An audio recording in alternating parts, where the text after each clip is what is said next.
Iridescence, iridescence. Iridescence, iridescence, iridescence, iridescence. Yes, we are talking about Brockhampton's Iridescence, the fourth album from the group. Now, with this album, obviously it's coming off of a lot of controversy that they had to deal with regarding Amir Van's departure from the group due to allegations and apparently other things that he wasn't telling the truth about. Now, obviously, with the context of the album, it's important to note that, but it's also important to note that while they were struggling to find the next sound that they wanted to make theirs, or how to basically amplify their own sound and separate it from saturation, it's important to note that they were in the UK when they found that inspiration, which finally kickstarted the creation of Iridescence. There were fans that were like, I don't know if this is actually going to happen because we had the best years of our lives. There was something about a pencil, I don't know. I don't know what that's about, but there were a few albums that unfortunately got canceled. Team Effort and Puppy I don't really count as albums that were canceled just because they ended up being a part of a timeline of which we'll never know unless we figure out a way to travel to alternate universes. Once they got to the UK, they found some sort of inspiration and decided to record at Abbey Road, you know, just the recording studio where the Beatles were. No one important specifically, but basically the Beatles have recorded there, and now Brockhampton was recording there, and they basically wanted to make this album within a week, which they did, and we got 15 new tracks in a neat album with some awesome album art, of which I will talk about in just a second. But I did want to give you guys the context of the album before I go digging into it and give you what I thought about it.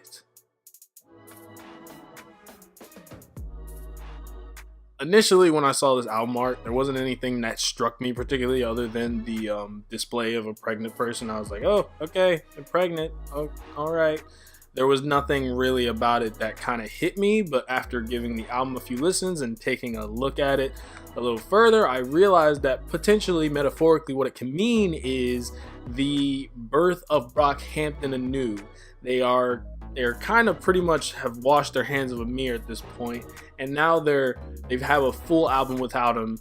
They've done singles without him. This is them not only being away from him, but also birthing a new sound, separating themselves from saturation. So we're seeing Brockhampton evolve, and thus we're seeing the birth of a new Brockhampton. Sonically, Brockhampton most likely was obviously going to change up their sound in order not only to deviate from saturation, but just provide something different for the fans, probably because they might have been feeling burnt out.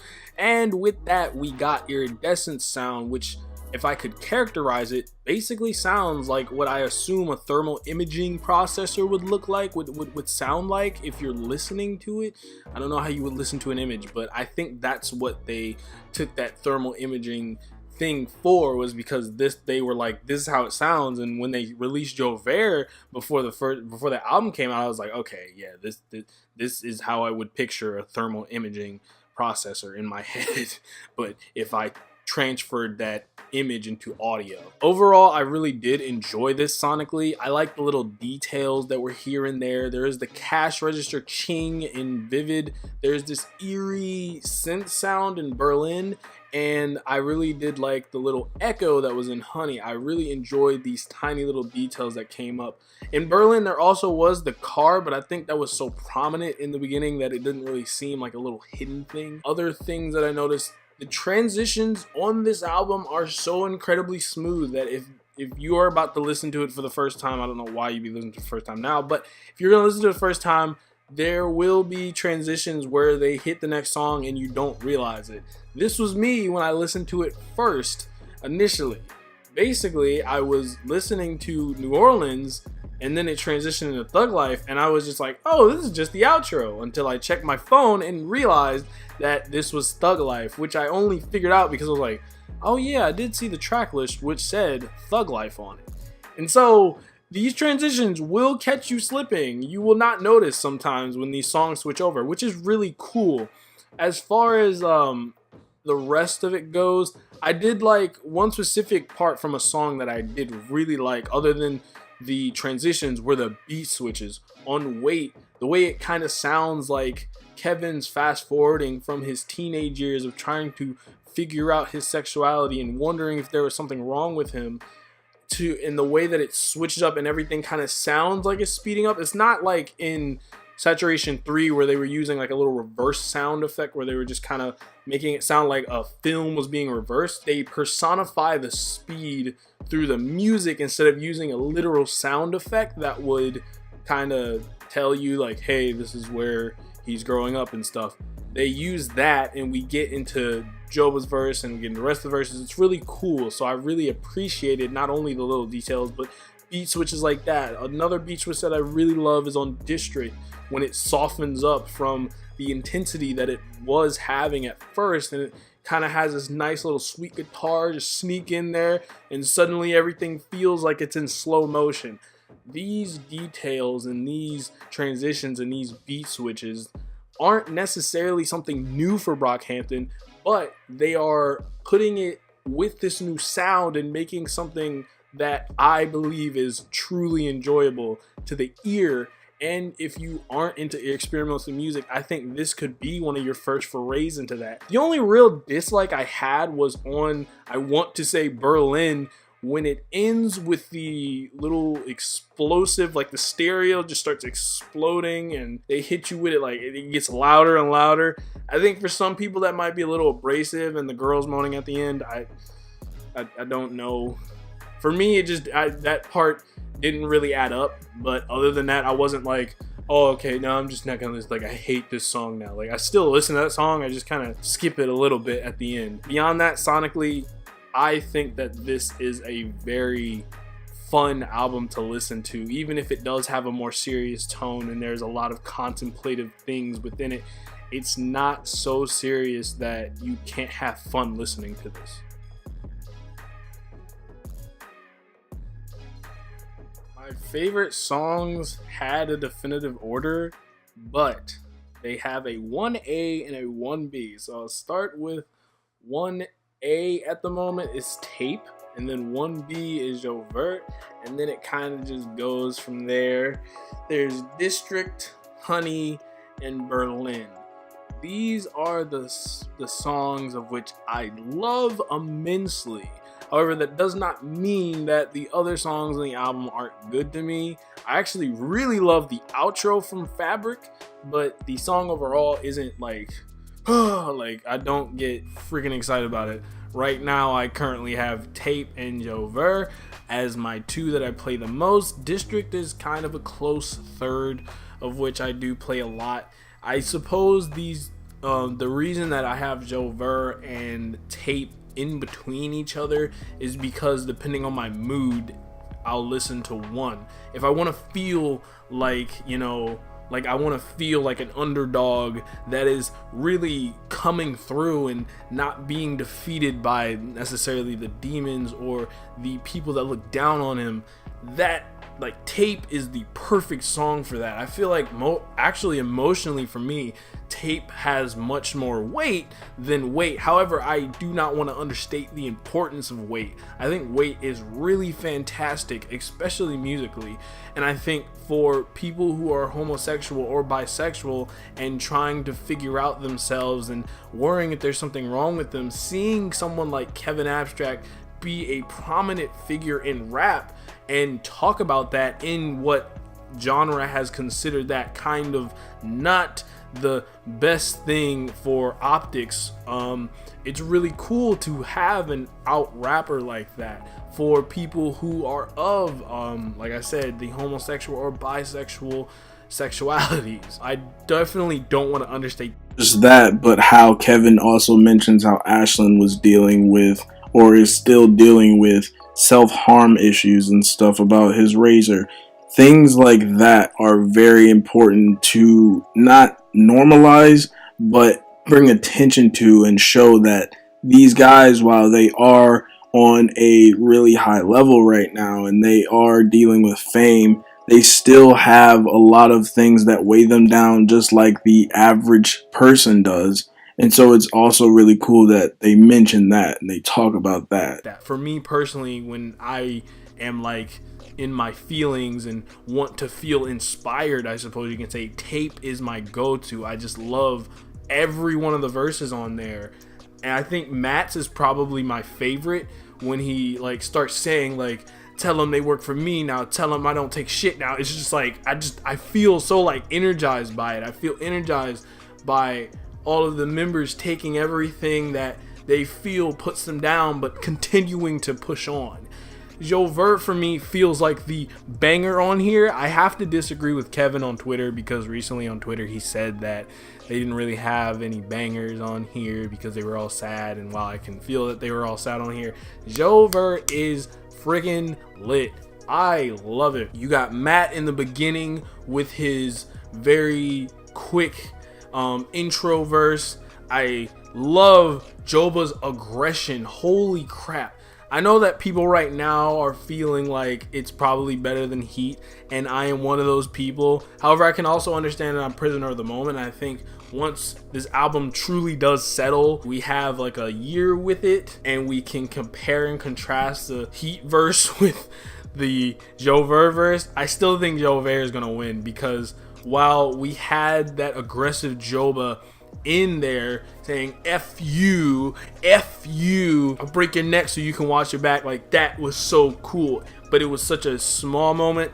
Like it wasn't as extended as this is, where Joba gets an entire verse to just let out so much rage and anger, and it's not like he isn't also, you know, having fun on other parts of the verse, but that specifically, that was awesome. Merlin's kind of mellow, well not mellow, but confident, cocky, laid back verse talking about how people can't do what they're doing. This is not for the faint of heart, you know. I love that. I really enjoyed that. But yeah, Joe Vert and Tape, two of my favorite songs.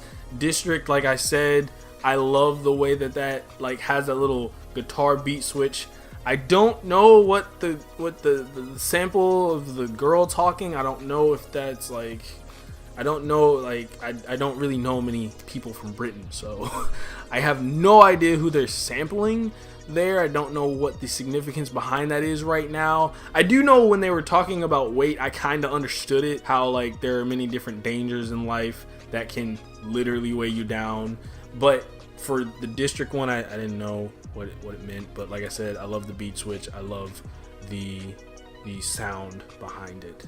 So I enjoyed that. Berlin, like I said, was cool. The only thing I didn't really like was the ending with the explosive, I don't know what that's like, it's not vocals but like percussion. It just was really abrasive for me. I did not expect it. It's sort of like the thunderstorm that just conveniently started outside. I did not expect it, except the weather kind of told me that, so yeah, I did. However, Honey is also really cool. I really like the way that they used a part of Kevin's initial verse and then made that sort of the chorus in another segment of that. I really like Dom's verses in there too, but I'll get into that in a second. Overall, these were my favorite songs from Iridescence. I think that you can pick really a lot more favorite songs, but these were just my top like 5 or 6 out of all the songs in the album.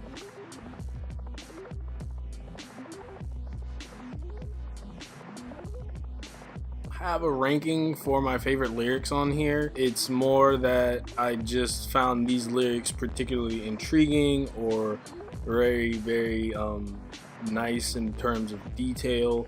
I liked the story that was behind them, or I just liked how clever they were.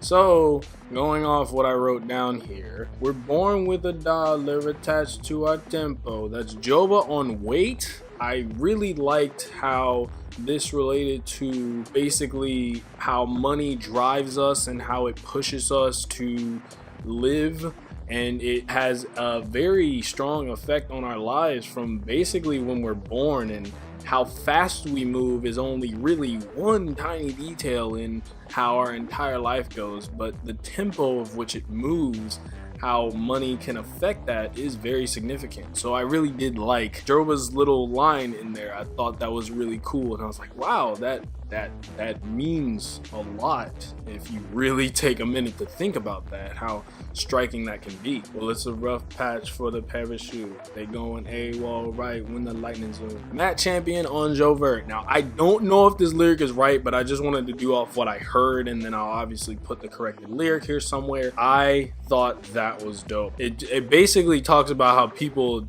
disappear when stuff hits the fan, and also it's kind of nice that there's a thunderstorm, even though lightning is different from a thunderstorm. I liked Matt's flow. I liked that line in particular just because it was a cool way of saying that people tend to run when controversy shows up, and when adversity shows up, it really tests people's mettle.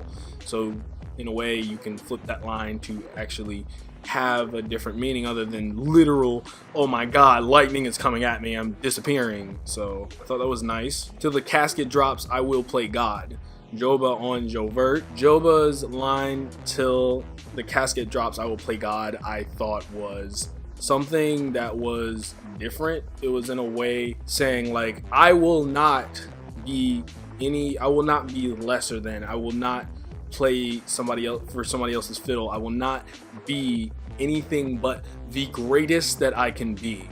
And I thought that was a cool way to pump himself up before he went into his further super aggressive verse of like, F what you heard and F this. And I just really I like that beginning part because it was really clever, and I think like it might have been missed. This is a part of that I really enjoyed and I thought had depth behind it. I'm on the lamb like a wolf. Merlin on Jovert. I didn't hear this initially on my sashimi thoughts. I didn't really point these out because I was more just like, whoa, I like the aggression, I like the flow, and I like the sound that it's embodying here.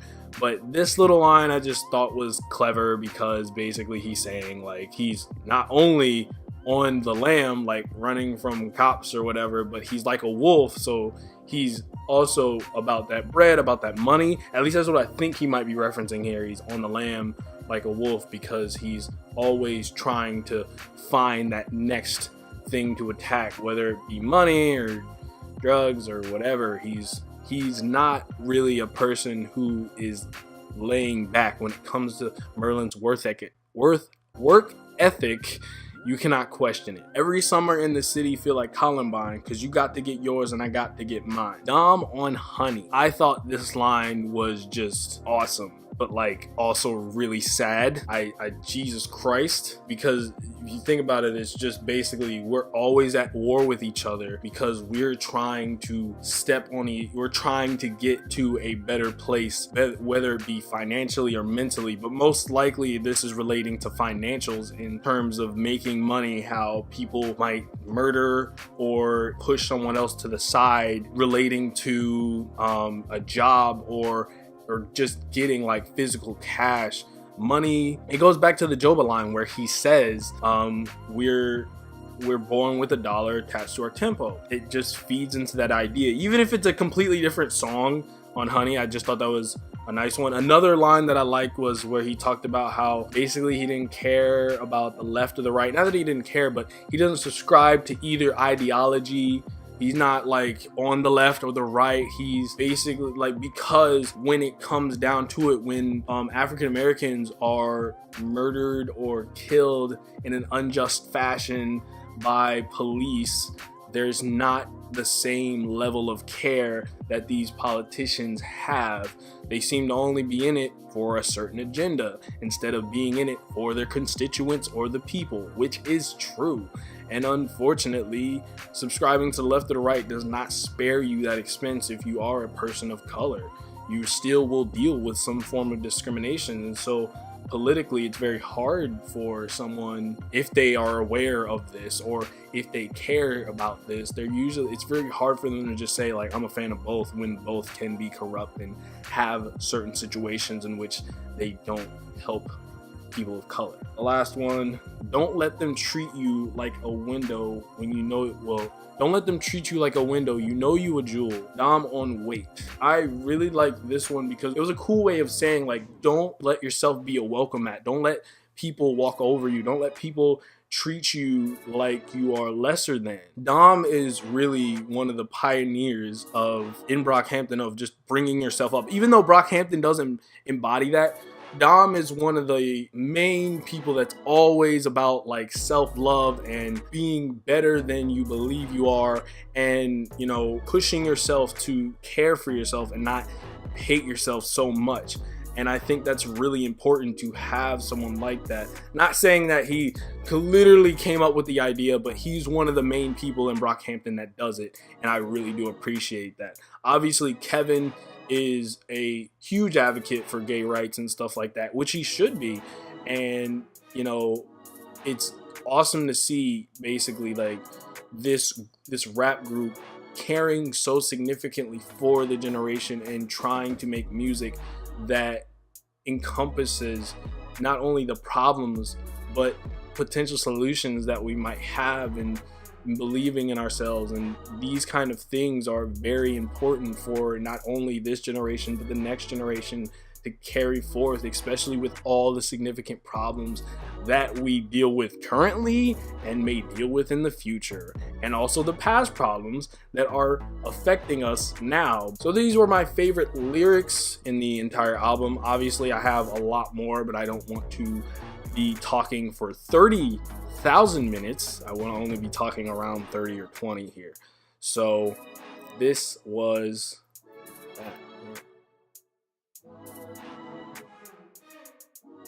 Overall, Brockhampton's Iridescence was a fun adventure, and I have been playing it over and over again. There's a lot of songs that I can pull out of here for different scenarios and different ways that I'm feeling. And I would personally say, if this is something that you are not sure about, please give Iridescence a listen, whether it be Spotify, SoundCloud, iTunes, Apple Music, however you can get this album, supporting them obviously, legally, however you can legally attain this album, please give it a listen. I personally would recommend it if you've never listened to an experimental rap type of album or experimental rap group. I think these guys are a good start in terms of that. They're not only able to give you a unique music experience, but they're also able to put their emotions in these songs and be clever about it, and also, you know, introduce concepts and